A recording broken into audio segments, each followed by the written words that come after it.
Թոփ 10 նյութերի ամփոփումը Եվրամեդիա 24-ի եթերում։ Լոս Անջելեսում տեղի է ունեցել ՀՀ կառավարության ներկայացուցիչների հանդիպումը տեղի հայ համայնքի հետ։ Քննարկմանը մասնակցել են վարչապետի աշխատակազմի ղեկավար Արայիկ Հարությունյանը եւ ԱՄՆ-ում ՀՀ դեսպան Լիլիթ Մակունցը։ Հանդիպման ընթացքում ներկայացվել են Հայաստանի արտաքին քաղաքական առաջնահերթությունները, ԱՄՆ-ի հետ ռազմավարական համագործակցության խորացումը եւ խաղաղության գործընթացի ընթացքը։ Առանձնահատուկ անդրադարձ է կատարվել տարածաշրջանային անվտանգությանը եւ տեղեկատվական սպառնալիքներին։ Կառավարությունը շեշտել է, որ Սփյուռքի ներուժը կարևոր գործոն է Հայաստանի միջազգային դիրքերի ամրապնդման համար։ Նախագահ Վահագն Խաչատուրյանը պաշտոնական այցով գտնվում է Աթենքում։ Նա հայտարարել է, որ Հայաստանի տնտեսական վերելքի եւ ներդրումային կայունության հիմքում խաղաղությունն է։ Նախագահը նշել է, որ տարածաշրջանային երկարատև կայունությունը կարող է վերափոխել Հարավային Կովկասի տնտեսական քարտեզը։ Հունական կողմի հետ քննարկվել են Եվրամիության հետ համագործակցության խորացման հնարավորությունները, ինչպես նաեւ երկկողմ ներդրումային ծրագրերը։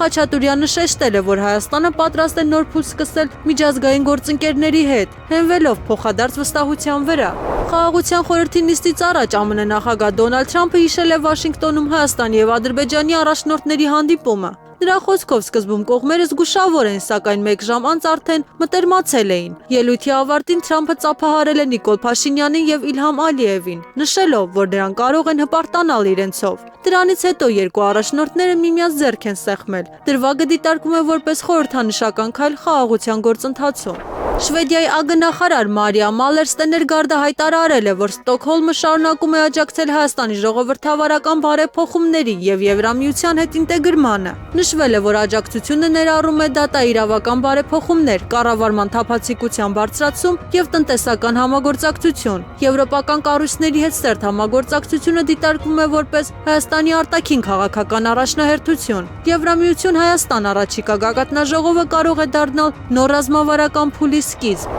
Ադրբեջանի նախագահ Իլհամ Ալիևը հայտարարել է, որ Հայաստանի եւ Ադրբեջանի միջև վերջնական խաղաղության պայմանագիրը կարող է ստորագրվել հաջորդ օրը, եթե Երևանը կատարի սահմանադրական փոփոխություններ։ Նրա խոսքով բանակցային գործընթացը հասել է վճռական փուլի։ Միջազգային դիտորդները նշել են, որ գործընթացը մտել է քաղաքական զգայուն փուլ։ Հարավային Կովկասում կայունության հարցը շարունակում է մնալ գլոբալ ուշադրության կենտրոնում։ Խաղաղության խորհրդի առաջին նիստի մեկնարկին ԱՄՆ նախագահ Դոնալդ Թրամփը հայտարարել է, որ կարծում է Նիկոլ Փաշինյանը եւ Իլհամ Ալիևը ընկերներ են դարձել։ Նա նշել է, որ վստահ չէ, սակայն իրեն այդպես է թվում։ Թրամփը նաև դիմել է ներկաներին հարցնելով. «Այդպես է, չէ»։ Հայտարարությունը հնչել է խաղաղության գործընթացի ակտիվ փուլում։ Ընդդիմադիր պատգամավոր Քրիստինե Վարդանյանը նշել է, որ վերջին տարիներին աճել են զենքի կիրառմամբ հանցագործությունները։ Նրա խոսքով անվտանգության մարմինների ֆինանսավորումը զգալիորեն ավելացել է, սակայն հանրային անվտանգության մակարդակը չի բարելավել համաչափ կերպով։ Իշխանական շրջանակներն իր հերթին պնդել են, որ վիճակագրությունը պայմանավորված է իրավապահների արդյունավետ աշխատանքով եւ հանցագործությունների բացահայտ բարձր ցուցանիշներով։ Թեման դարձել է ներքաղաքական ակտիվ քննարկումների առարկա, առաջիկա քաղաքական գործընթացների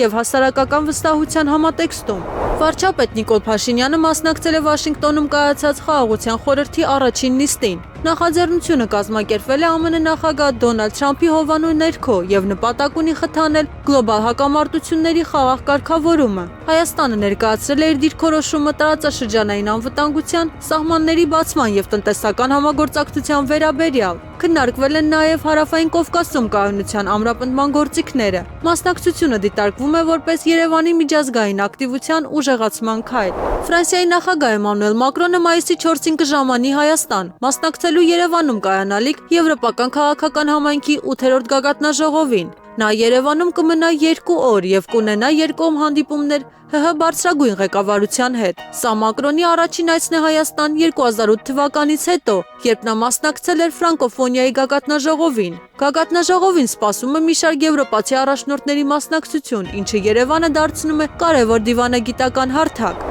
ԱՄՆ փոխնախագահ Ջեյ Դի Վենսը խաղաղության խորհրդի առաջին նիստում շնորհակալություն է հայտնել ՀՀ վարչապետ Նիկոլ Փաշինյանին եւ Ադրբեջանի նախագահ Իլհամ Ալիևին։ Նա նշել է, որ անցած շաբաթ հանդիպել է երկու առաջնորդներին եւ բարձր է գնահատում նրանց համագործակցությունը։ Վենսի խոսքով իրական առաջնորդությունը դրսևորվում է, երբ կողմերը հրաժարվում են բռնությունից եւ ընտրում խաղաղ զարգացման ուղին։ Նա ընդգծել է, որ խաղաղությունը կարող է մեծ ձեռքբերումներ բերել տարածաշրջանին։ Փոխնախագահը բացահայտ շնորհակալություն է հայտնել երկու առաջնորդներին իրենց քայլերի համար։